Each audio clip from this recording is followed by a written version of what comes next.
Hello everyone, welcome to another video on the channel, welcome to another GT Sport Daily Race C Race and Strategy Guide. Week 43 sees us heading to WeatherTech Laguna Seca Raceway in California in the popular Group 3 category. A fairly common car and track combination, normally a no-stop by memory, but we've got a little bit of a twist in the tail with this one.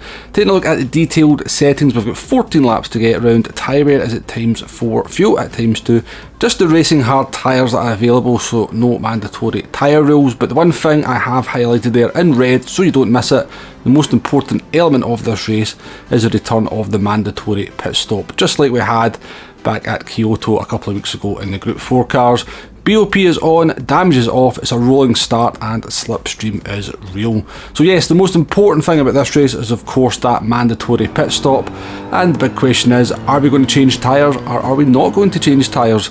Now, the last time we had a mandatory pit stop, the tyre change, or the difference between the tyre change, was only 1.3 seconds. Will it be a similar case here for the Group 3 cars at Laguna Seca Raceway? Let's find out as we take a look at the pit loss without changing the tyres, or certainly the stop duration without changing the tyres. So a very long pit stop traditionally at Laguna Seca Raceway.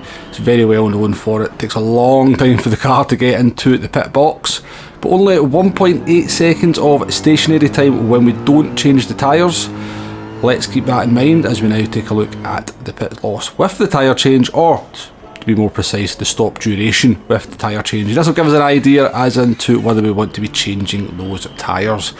So our Mercedes AMG into the pit box here, the pit crew get to work. 1.8 seconds to not change the tyres, 5.9 seconds to change the tyres, so 4.1 seconds of a difference to change those tyres, take on a fresh set of tyres, and that seems like quite a long time in my opinion. I would say in any kind of upper split, even mid splits, you cannot afford to lose 4.1 seconds in the pits, particularly at a track like Laguna Seca where it is very difficult to overtake, to say the least. If you're giving up 4.1 seconds to a driver that's not changed tyres, by changing your tyres, maybe end up behind a couple of other cars, you've got to try and then get by those cars. I think it's almost impossible, I would actually say it is impossible that you're going to make up those 4.1 seconds, particularly with the tyre wear being so low. It's only at times 4, it's the racing hard tyres. However, let's do the science, let's take a look at how those tyres are going to be looking if we do not change them, and that'll give us a better indication as to whether we should be maybe considering changing those tyres. So here we are on lap 14, coming towards the end of a race run, and as you can see we go through the second sector there with a blue sector, meaning we're about to set a personal best lap. Now the reason we're not setting a purple sector is because we're actually racing a Group 2 car in this race. Into the last corner we come here. Once we get round this corner we will zoom in on the tyres, I'll give you an idea of what that tyre wear is in a percentage value. So here we are, zoomed in on the tyres, 10 to 12% on the fronts, 15% on the rears. This is with not changing tyres, so as you can see, absolutely no need to change those tyres, no need to give up that 4.1 seconds. And just to emphasise that, we actually set our fastest lap on our last lap there. So again, emphasising that tyre wear not a massive issue. Around about the 20-minute mark to finish this race, maybe about 19 minutes 40 for the super quick guys. And to be honest with you, that is about as much as we need to test for this one. I did consider doing another run, making a pit stop to change the tyres just to see how much sort of lap time we could gain in the second half. But I know, going by that first run there, there's no way you're going to make up 4.1 seconds. And in a real race situation, you're going to find yourself in traffic as well. Trying to overtake cars at Laguna Seca is extremely difficult, to say the least, as we mentioned earlier. Now in terms of when you make that pit stop, it really is going to depend on just a number of things. It's totally down to the race circumstances. It makes no real difference in terms of overall finishing time.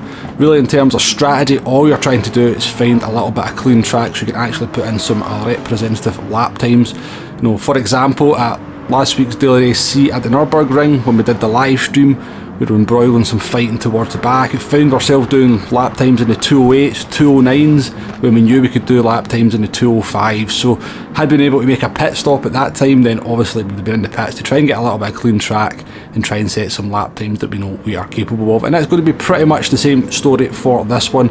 If you're towards the front, you tend to find the races to be a little bit more static, if you like. People tend to be a little bit more sensible, not tending to go for silly overtaking moves, probably less likely to make mistakes. So you can probably find yourself, if you're starting at the front, leaving that pit stop to much later in the race. If you're starting towards the middle and the back, then it's likely you're going to find yourself embroiled in some fighting, getting held up by other drivers. You may want to then take that opportunity to make the pit stop and get some clear track.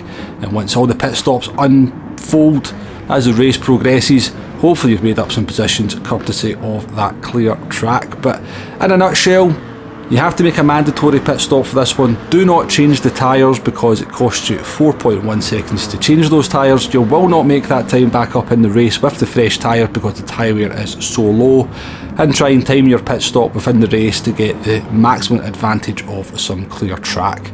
So hopefully that has been helpful in some way, shape or form. I'm actually quite looking forward to this one. I'm not the biggest fan of Group 3 around Laguna Seca. Laguna Seca is of course a track that takes no prisoners with the sort of large runoff areas. If you go wide, if you touch that sand, very easy to spin just by sort of putting a millimetre of your tyre on the gravel, but it does separate the men from the boys, as they say. Anyway, let's finish off the video with a little bit of a lap guide. We're in the Mercedes AMG GT3, brake balance at +2.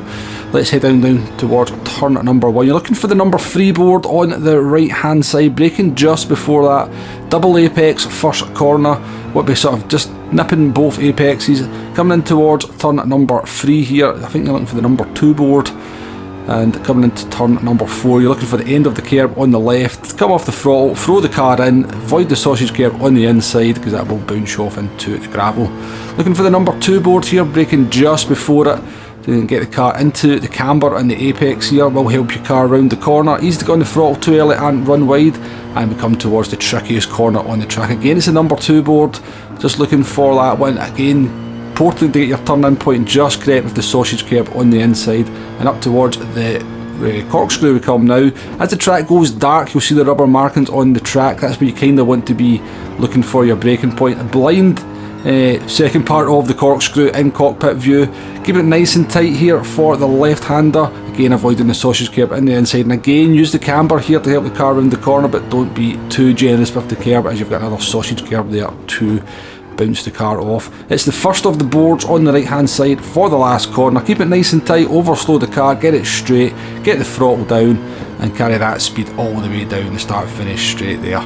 That's a lap of Laguna Seca in the Mercedes AMG GT3. Tends to be a pretty strong car around here. I think the car of choice though will be the Subaru, the Mitsubishi Evo, the Volkswagen Beetle and possibly the Toyota FT1 is pretty strong around here as well. They're all good cars on tyre wear, they're all good handling cars, they should be pretty strong around this circuit. But if you've liked this video, please hit that like button, please hit that subscribe button if you haven't already, and I shall see you on the next one. Goodbye now.